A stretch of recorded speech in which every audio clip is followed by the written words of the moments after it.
Chapter 2. The busy halls of the Mountain View Police Department hummed with grim energy as Pete and Charlie made their way through. The modern two-story building on Villa Street, with its earth-toned exterior and drought-resistant landscaping, had been designed to project a friendly, community-oriented presence. But today, the morning's violence had transformed it into a command center of controlled chaos. They exchanged quick nods with fellow officers under the harsh fluorescent lighting, but the usual casual banter was absent. Even the civilian staff moved with unusual purpose, the regular stream of permit applications and routine complaints replaced by urgent phone calls and hastily arranged press briefings. Witnesses said Thomas Walters killed the first guard outside after the guard fired at him, Pete said, trying to piece together the sequence of events as they navigated the crowded corridor. Self-defense, right? Charlie's voice dripped with sarcasm. They said Thomas wasn't headed into the mall until that confrontation, then he changed course. He noticed there was a sale going on. Charlie, get a grip. Where the hell you going with this? Pete stopped walking, forcing Charlie to face him near the worn bulletin board covered with wanted posters and department memos. The guy had another agenda, not the mall, not a massacre, another motive. The guy was a wacko, a fucking nutcase. I hate this guy. I hate knowing him any better. That's our job. Yeah. Charlie's face twisted. It's our shitty job, crawling through the sewers of his sick mind. Pete shook his head and knocked on the chief of homicide's door. The brass nameplate reading Lieutenant R. Butler had a patina that spoke of years of service, dating back to when Mountain View was still more orchards than office parks. Come in, Lieutenant Butler called from inside. Lieutenant Ron Butler's office matched its occupant, imposing and unadorned, with a window overlooking the police department's parking lot, where aging Crown Victorias sat alongside the department's first few Japanese-made vehicles, a concession to changing times and budget constraints. The man himself was big and beefy, his perpetually sour expression deepening as he motioned them to sit while he grumbled into the phone. Yeah, I understand. Sure. Uh-huh. Right. Gotcha. The lieutenant's in a very positive mood today, Charlie deadpanned to Pete, who struggled to suppress a grin. Butler shot them both a withering look. No problem. Of course, I'll take care of it, Chief. Butler set down the phone with exaggerated care, clearly savoring what he was about to say. I'm glad you two dicks are feeling your oats, because you're going to be babysitting a federal investigator on this one. Oh man, I hate the feds, Charlie erupted. What's their interest? Pete asked, ever the pragmatist.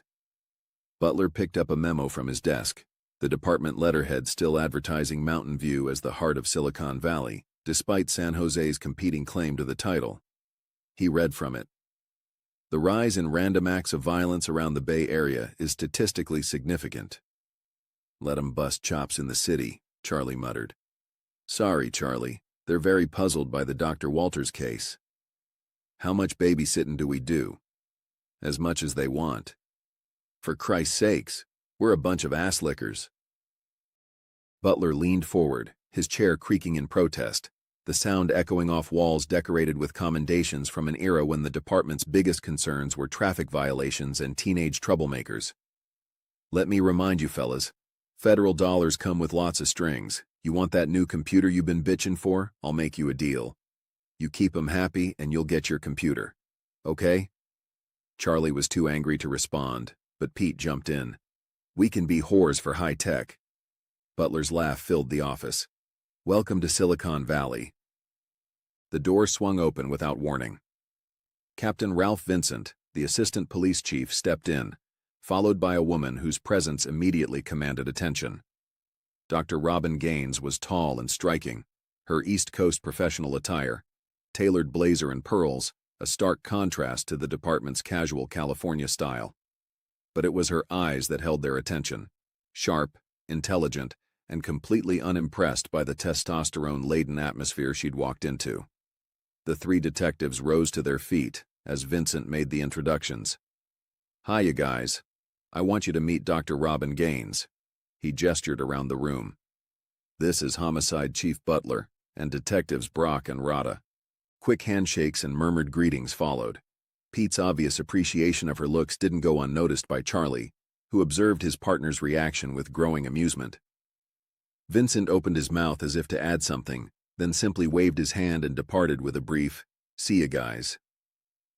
The three men stared at Robin until she broke the silence. A man of few words. "And someday he'll be chief," Pete offered awkwardly, earning a what-the-fuck look from Charlie. "Have a seat, Dr. Gaines," Butler said. She sat with easy grace in one of the department's standard-issue chairs. "Please, call me Robin." "Fair enough. Call me Butler." He pointed to his detectives. "Charlie and Pete, now how can we help you?" "I'd like to tag along and observe while you investigate the Walters case." The three men studied her with varying degrees of subtlety. She bore their scrutiny with practiced patience, obviously accustomed to being the only woman in rooms full of law enforcement. "You're not the kind of doctor who gives stitches, are you?" Charlie asked. "No, I have a PhD in psychiatry, specializing in abnormal and criminal behavior." "My favorite kind," snickered Charlie. "Good. Then we should get along famously," Robin shot back. Charlie reassessed his opponent with newfound interest, while Pete and Butler exchanged glances. Through the window behind Butler's desk, the late morning sun illuminated the mix of old and new Mountain View, the low-rise downtown buildings giving way to the glinting glass and steel structures that house the tech companies gradually reshaping the valley. "So, you're FBI?" Butler asked. "No. I've been temporarily borrowed by the Justice Department." "Borrowed from who?" Pete continued. "I'm a professor at NYU and I do clinical research at Bellevue." She turned to Charlie, expecting it was his turn. "Why Walters?" Walters was a world-renowned scientist. Her voice took on a lecturer's tone.